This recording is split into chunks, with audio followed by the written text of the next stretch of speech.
1% of dudes rapping, they ain't nice as me. 98% ain't live the same type of life as me. The judge gave me life and then they sent me where the life is be. That level 4 with depth and vice, the type of stuff they like to see.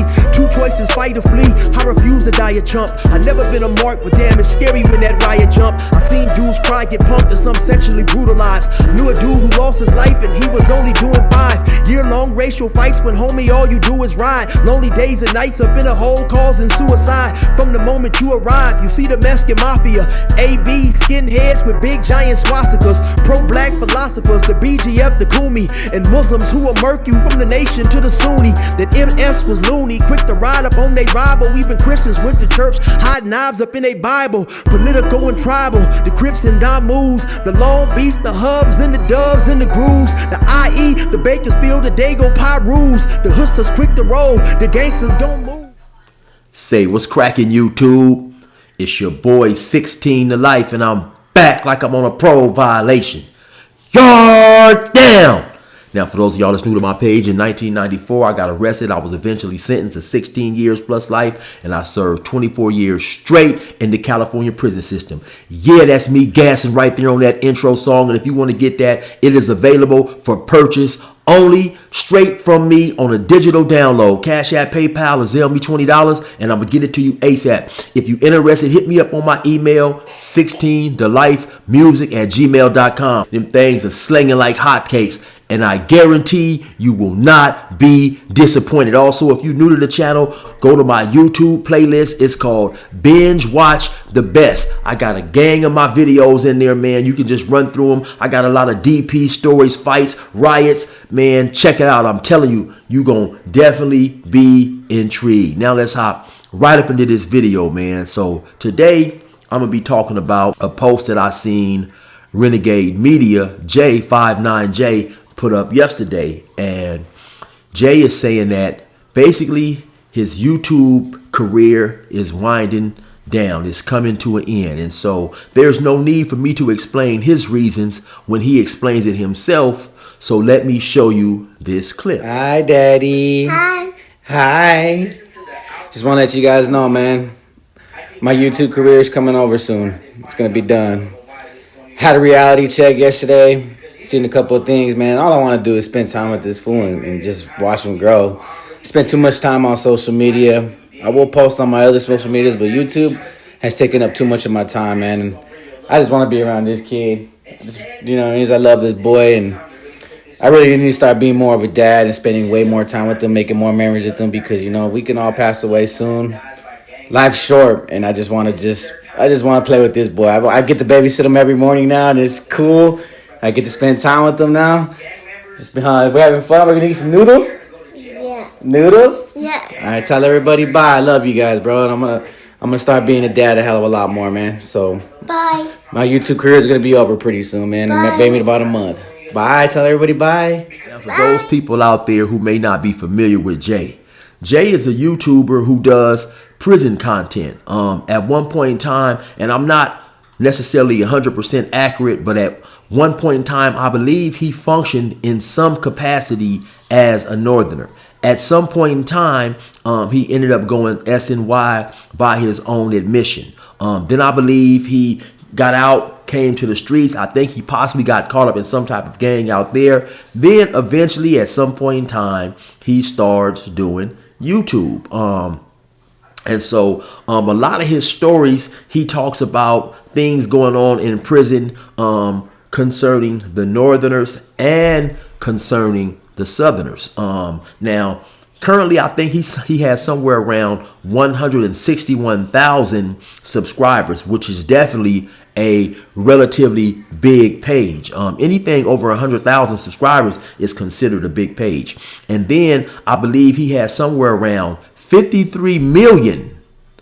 He has over 53 million views. So he definitely was getting a lot of attention, a lot of views, and people was paying attention to his channel. Like I say, a lot of his stories going to the inner workings of Northerners in prison and also Southerners in prison. And at times he would catch a lot of flack from that by people who had been to prison and who had programmed with them to entities. Of course, you know, you have a lot of individuals who possibly had not went to prison, and they find that type of thing interesting. And by me also going to prison and functioning with the blacks from Southern California, when I do watch prison channels that are by other individuals in different factions that I did not function with, I'ma honestly say that I have learned more watching these people on YouTube than I did doing time. Because when you're doing time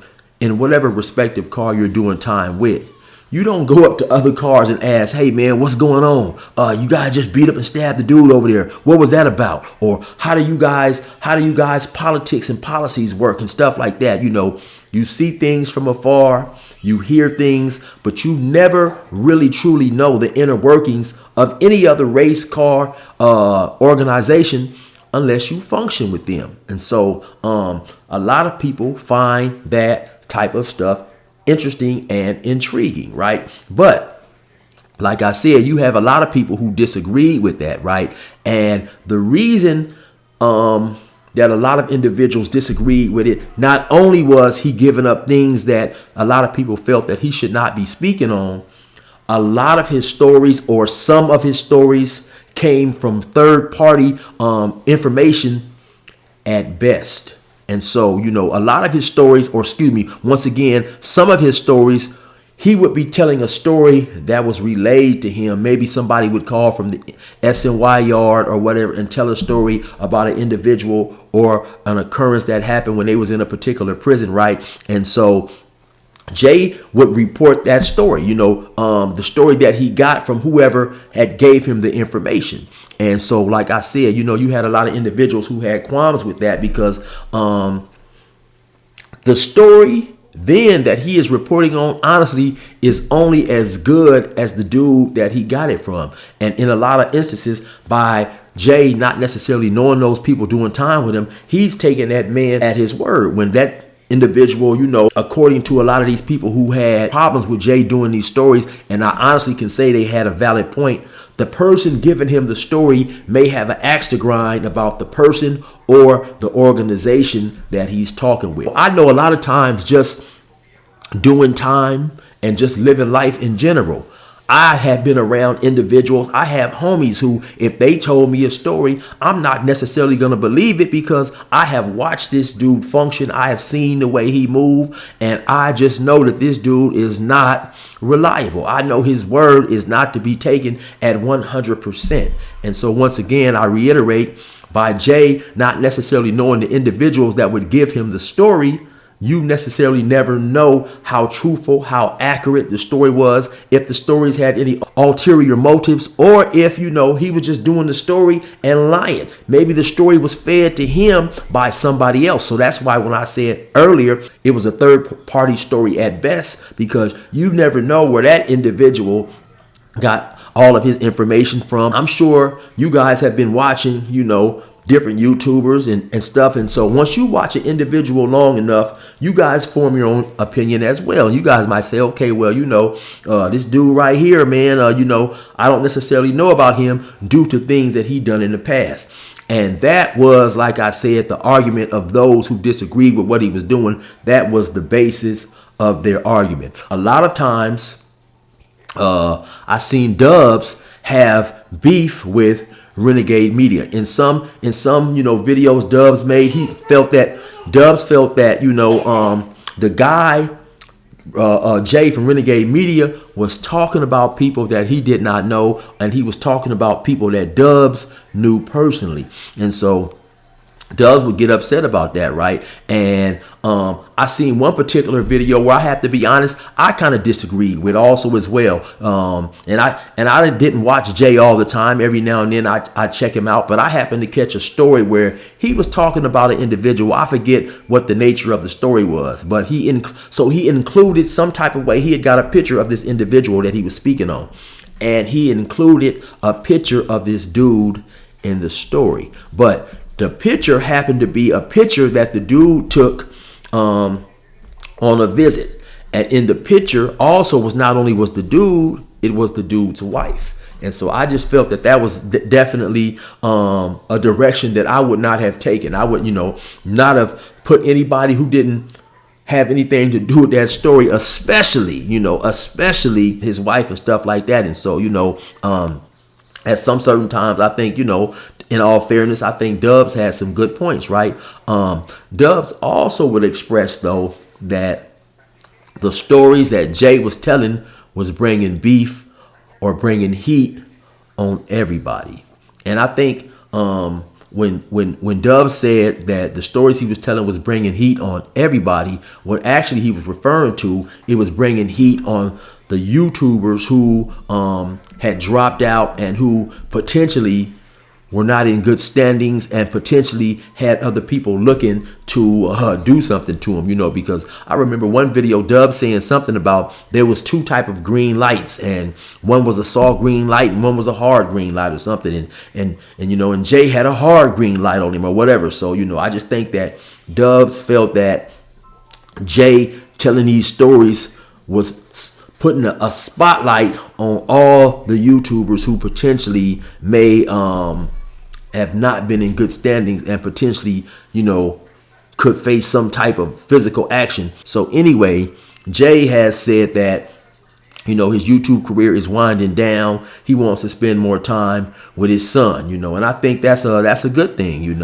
I think that you also had some individuals out there who was upset because they felt that Jay at times would give off a holier than thou type attitude when doing these stories. Now, as I have grown up and matured, I disagree a lot with the actions of gang members as well, right? But it's only so far I'm going to go, me personally, in bashing them, because I know at one point in time, I was just like those gang members, or I was worse. So this is just me personally, right? The action I would take, instead of trying to bash them and point out certain faults, I would try to speak with them, and try to get them to see things differently. But to each his own. Everybody goes, or takes their own role. Everybody takes their own role in trying to rope in the activity of these youngsters who are out here doing the things that they're doing in the street. The type of videos that Jay does, right? Maybe a lot of people don't realize, but regardless of where he's getting the stories from or whatever, that takes a lot of time. He has to do research. He has to memorize a story. Sometimes he may include pictures. He wants to research and get information. So people don't realize how much time it takes to put into a video when you're doing videos like Jay does. Now if you want to just come and sit and talk in front of the camera like this video right here, this video is only going to take however long it takes, 10-15 minutes, and then I may or I may not edit the video. If I don't edit the video, I just throw it right up. But like I said, when you add a lot of creativity to the video, when you add information, you want to research things and make sure things are as accurate as possible, that can be extremely time consuming. And sometimes one video might take 8-9 hours, 10-11 hours. It's sometimes it's a lot of work that people who watch the video don't see that will actually go into the making of a video. And so last but not least, like I said, I want to mention real quickly how Jay inspired me in one aspect. Maybe about a year and a half ago, I seen Jay saying that his page had got demonetized. He went on to mention he was making $9,000 or $10,000 a month, right? And he still was uploading videos with the same consistency as he had before he got demonetized. And to me, that was extremely impressive, because to keep it 100, had my page got demonetized, I definitely wouldn't have had the the fortitude or the inspiration to continue to make videos, right, for a channel that I wasn't even getting paid for. Because as you guys see now, I'm extremely inconsistent in doing it now, right? So but to me, that was an inspiration, because it showed that he still had dedication, right? And he saw the big picture, right? So that definitely was inspiring for me to see him putting in so much time and effort into something that he was not getting paid for. Because I've always said, man, I'm here to give you guys something that I feel is entertaining. If you guys happen to get some knowledge from it or whatever, then okay, that's great as well. But I'm here to provide some entertainment, because they are providing me a financial source, right? In the event they came out with a notice and said, hey man, YouTube is no longer paying, I'd come out with a notice saying, hey man, Chill is no longer making videos, because I'm here for the bread, 100%, man. It is what it is. I'm not trying to change the world. I'm not trying to do this. I'm trying to fatten my pocket. So anyway, y'all already know what it is. It's your boy 16 to Life. Resume normal program. I don't want to be a product. Tears falling on the floor. I want my environment to be a product of me. Tears falling on the floor.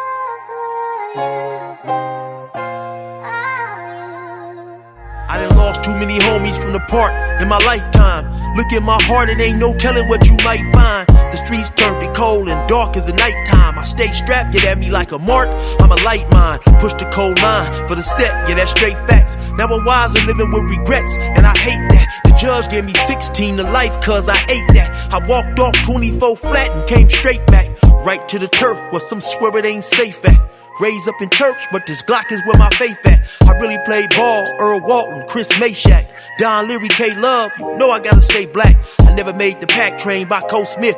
I was on George selling crack, stacking cheese on the dope ship. Sawed off gauge up my sleeve, made my coat stiff. Like Emery or Jimmy Lee, I was quick to smoke shit, but I ain't talking dope, bitch. Time wasn't scaring me. Cross the line, I'ma pop the 9, that's a guarantee. My homies was dying, they never gave me therapy. It fucked up my mind, and I'm still praying for clarity. They locking up our kind, I don't like the disparity. They'll give a nigga life before they give a nigga charity. The streets was my wife though, I begged the hoe to marry me. And now I'm dedicated in this life until they bury me. Reality, I wish I never spent a day in it. I'd advise all my young homies not to play in it. Promise when they put you in that dirt, you gon' stay in it. Pastor Thomas opened up the church, I need to pray in it. His mama dropped enough tears to fill a coffee cup. Started to shout and passed out when his coffin shut. She going crazy cause her baby stuck. She prayed to God all her life and now she feel he never gave a fuck. His mama dropped enough tears to fill a coffee cup. Started to shout and passed out when his coffin shut. She going crazy cause her baby stuck. She prayed to God all her life and now she feel he never gave a fuck. My little homie didn't get the message, now his family stressing in the church pews.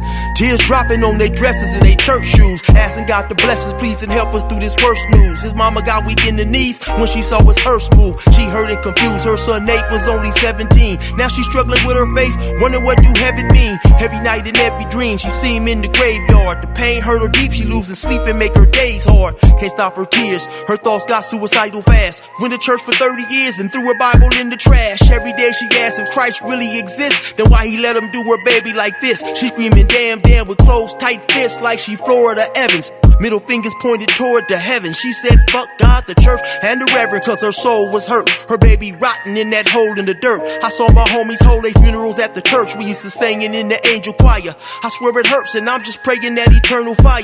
Ain't they destiny? Lord knows I'd be a liar if I said this life ain't got the best of me. And I ain't tired seeing my homies expire, dying young at a rapid rate. I went to jail, caught an L and watched the love evaporate. Saw homies who was active go out backwards and deactivate. I knew that they was actors when them actors started acting fake. Jealousy, capping, hating, all the above. Got me feeling cuz, where is the love? Homies, you knew all your life will sneak up on you, fill your head with them slugs and leave you dead in the back of the club. Emilio, rest in peace. Wrestling with this life is a beast, and Lord knows there's nothing nice on these streets. Just niggas with poles, they heart is cold and they be dying to beef, and leave your mama sad crying with grief.